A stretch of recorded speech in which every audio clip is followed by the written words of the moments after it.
Welcome to the 21st Bo Cameronian Arts Awards on set. I am Sabrina Hassan, and today we are talking with Don Giovanni by the KL City Opera. Welcome. Thank you, Sabrina. Thank you, Sabrina. Yes. Always pleasure to be here. Oh, it's a pleasure to have you. Thank you. Yes. Thank you. Danny and Chiho, Don Giovanni, how would you describe it? Don Giovanni is one of the most popular opera by Mozart. In fact, it was the last one that he wrote, and it's also quite a difficult one to stage. And for KL City Opera, we actually thought about it for many, many years before we decided to do it, because the opera itself entails many strong individual soloist singers in it, many arias, and a lot of difficult ensemble work, and plus long recitatives, dialogues in between. Yeah, so it took us a lot of courage to decide to finally do it. And of course, it's also very interesting to do it in a contemporary fashion. And we staged it in KL, in the fashion industry of Kuala Lumpur. One thing about opera is, the different characters in the particular opera require certain type of voices, so we had to make sure that we have those voices before we could say, yes, let's do this. And thankfully, we have a very good leporello, very good leporello, and of course the title role, Don Giovanni, that's the most difficult one to cast, I would say. Yeah, so I think that is really the main driver. If you don't have the singers, tak boleh loh. This year we're talking about, collaborating beyond. And I think KL City Opera has been collaborating over the years, with various artists from different countries, with the embassy. Is that you collaborate with the embassy? How do you make these connections? KL City is always open to collaborations.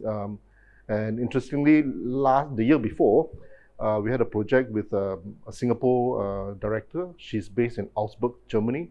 And she reached out to us to say, hey, we want to do some sort of cultural exchange, I want to bring some singers from Germany, from China, and then maybe we can do a small concert in your studio. Okay, fine.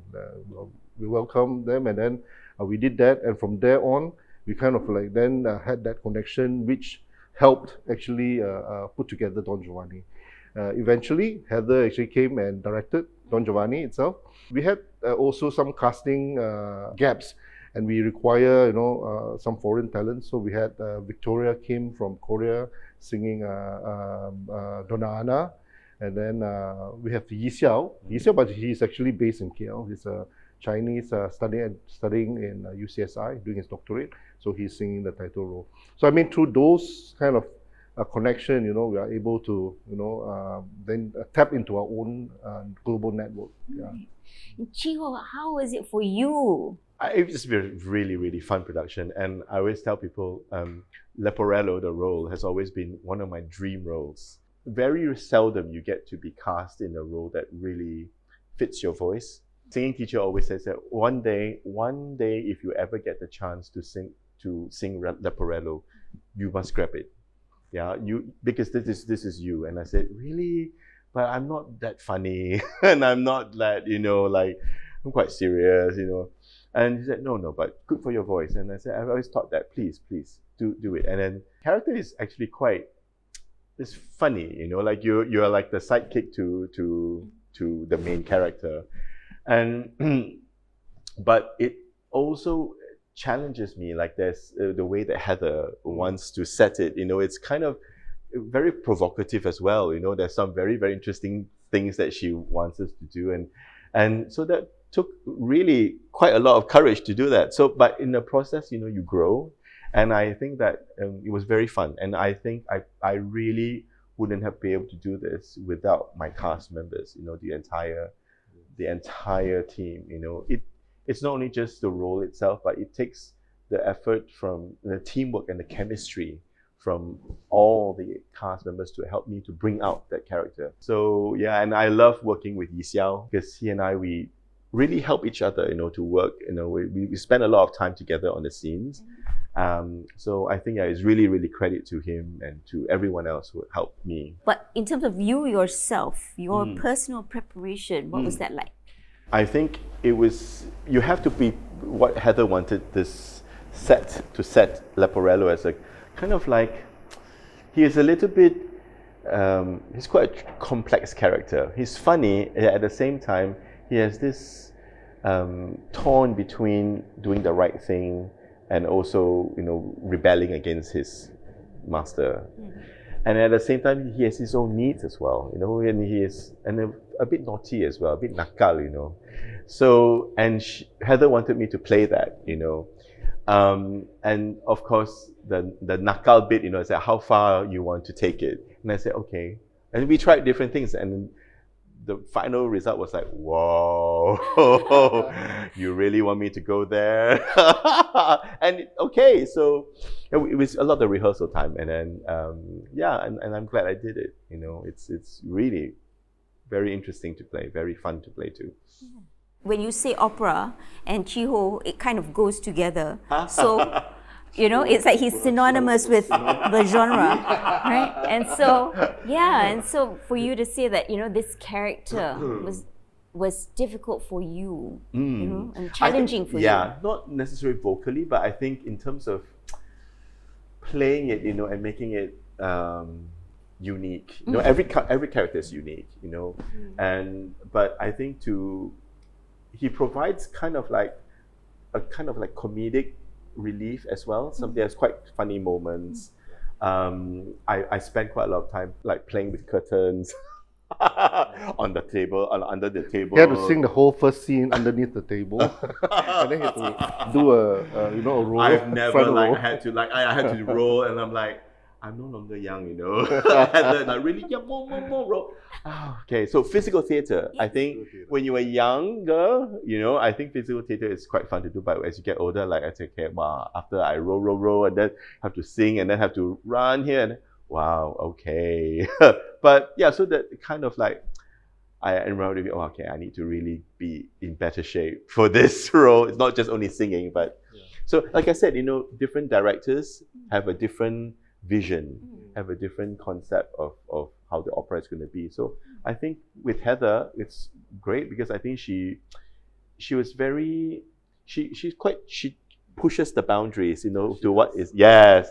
So even for us, it's like, oh wow, really? She does. So this is something which I think that we also learn quite a lot, like, well, how far we can push ourselves. Also for the audience, we have to put ourselves in the audience shoes. Are they going to get it? Like if we do this, is the audience going to understand? Is it they're going to find it funny, or they just find it a bit weird? Yeah. So I mean, there's the fine line between funny and being weird, So I think striking the right balance. Traditionally, Don Giovanni, especially the last act, is also difficult to stage actually. In most traditional production, they will open up the stage and then swallows the Don Giovanni, or they'll put some fire or something like that. So how do we do that? In the facility or the theatre that we are in, and we had to think out of the box, right? Out of the box, what kind of idea? How do we conjure the same message, the same meaning in a different way? And I'm really glad that the team, the entire cast were very receptive. Joe is right. Heather was pushing and pushing. Let's try this. Let's do this. Let's do that. What about this? And we had the chorus dress up in mannequins. And that was scary. But at the same time, oh wow, it was quite impactful. But I'm glad that everyone really took it and went with it. So I think that conviction is really important. End of the day, we want the the audience to. And I think working with Heather as well, because she's more used to working in Germany, in Europe, the time frame and the timeline that it takes, they have like 4 weeks of rehearsals before they go into the. So they have a longer rehearsal period. Rehearsal time to be able to stage, and it needs that. And so for us, we only have like 2 weeks to. Because in Germany they have their own theatre. Yes, they have their own. So theatre. they have their own. They can have a longer rehearsal time. They can do their own scheduling. And a lot of time. But for us, we have. We bump in and we have a week. Yes. We have a one tag and then one dress, and that's it. Yeah. So to be in the actual space for rehearsals. But of course, you were rehearsing way before then, way right? before with the that. chorus and everybody, right? That preparation. And also, it was a choice because the set this time was different from the normal sets that you've produced before, correct. right? Yeah. And how was that? Did it have its own set of challenges? Oh wow! Yes, it did. Even curtains. This is the first time that we had to carry, the sets, really big, huge frames made of steel, and then having to raise them up on the bars and all that. That took quite a while, and also the curtains. In fact, we had some challenges. We sewed it on a bit wrongly. I think someone seamed it wrongly or something. We had to take everything down and then put it up again at the very last minute, so that took a long time as well. Yes, a time which you don't have, right? Yes. Because it's that bump in. But the problem is the story is like a scene after another, changes very quickly. One scene, you move on to the next scene. This is a different place. So how do you do that effect? So that hence the curtain idea came about. But if you were going to name one biggest challenge, what is it? I think staging an opera takes a lot. Not just good singers, the chorus, and orchestra, and having everything within the budget and things like that. But if I have to name something that's very challenging, I would say what I've observed, at least for the last 4 years since the pandemic, is really making the ticket sales. Yeah, because we could see that it has been declining quite significantly year on year. Yeah, from 2022, after the pandemic, we saw a big jump, because everyone was so excited to come back to watch live performance, right? Whoa, yes, and we really hit like 80 to 90% box office on average, and then suddenly we see it start to drop, and it's like a 10% decline year on year. So imagine we even hit like below 50% in terms of fill rate. So I think that's quite alarming, especially for small companies like us, right? We depend solely on ticket sales and a little bit of sponsorship, which is hard to get by. And so if that continues, then it's going to be very difficult for us to survive. So I hope more new people come and watch opera and help us lift up the ticket sales. Then at least we can continue to sustain them for another 10 or 20 years. Yes. Well, I think the perception of opera is of it being of a certain way. Whereas, if you watch Don Giovanni, you know that it was a comedy. Yes, yes. I think, even though these operas were written like 400 years ago and so on, but it's really up to us how we want to deliver it. What's the message today? What are the issues that we are facing today, with our generation? So, you can always make it relevant. Yes. And so, in the spirit of the Collab Beyond, right, how do you think as a company, right, and as a genre even, for you to innovate and push boundaries even more in future? As a producer, I feel definitely we need to work closely with other organizations within the country. And we have been trying to do that, in our last 10 years and so on. We need to continue to do that, but I think we also need to move beyond the shores actually. Because opera is not only facing declining ticket sales in Malaysia, but also in the region and around the world as well. Of course, different companies, depending on their capacity and funding and financial situation, they could spend more money on marketing, spend more on advertising, get more famous celebrity singers and so on. But for the rest of the other companies, is a struggle, right? So how can we maintain good quality shows at an affordable cost and ensure that the ticket sales continue to grow, right? So I think it involves collaboration, maybe beyond Malaysia, with other companies. Example, in the opera world, it's quite common to do co-production. Like production is produced in one country, then they travel across to other countries, maybe using local singers, local orchestra, but the same production. Same design, same production, and so on. So I think that's possible. So it's just that we need to work out logistics and so on. Yeah, why not? Maybe, right? I think that's very possible, and definitely something that we are looking into. We spoke to Jiho about his preparation for his role, and of course his nomination. Best performance solo, and then you also nominated for best group performance, right? How, in terms of the chorus, you have people of differing abilities, different levels of experience. Yes. How do you get everybody together? We have a very good chorus master. But I think we need to make it interesting, Yeah. for the chorus, always give them exciting things to do and keep them challenged, and then they would want to come back and have more, We can see, like, for example, Don Giovanni. At first, we were a bit concerned. Oh, are you guys going to wear the catsuit thing and you're going to be mannequins and all that? But in fact, deep down inside, they were like so excited. Yes, let's do this, So I think, more of that. And then hopefully, we get more people interested and then, more exciting productions. Yeah. I think it's that fun and the community building. It is. Right? It is very important. I think it's,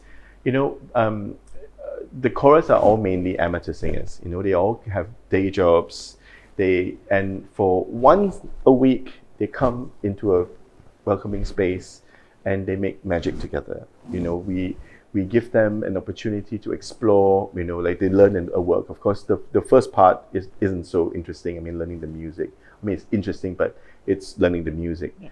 But once they start to the process, the journey of seeing that and transforming it into a piece, that gives them so much joy.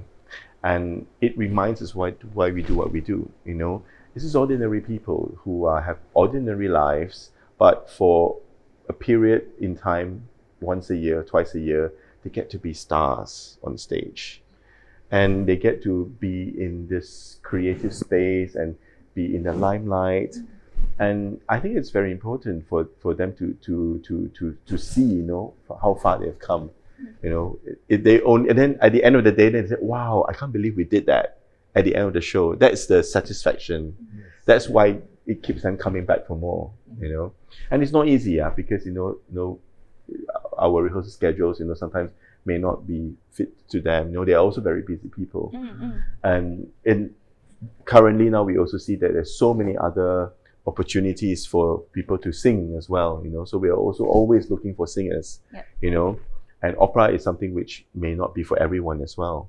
So that's the challenge, is to be able to keep them, motivated, to keep them inspired, to keep them interested in loving this art form.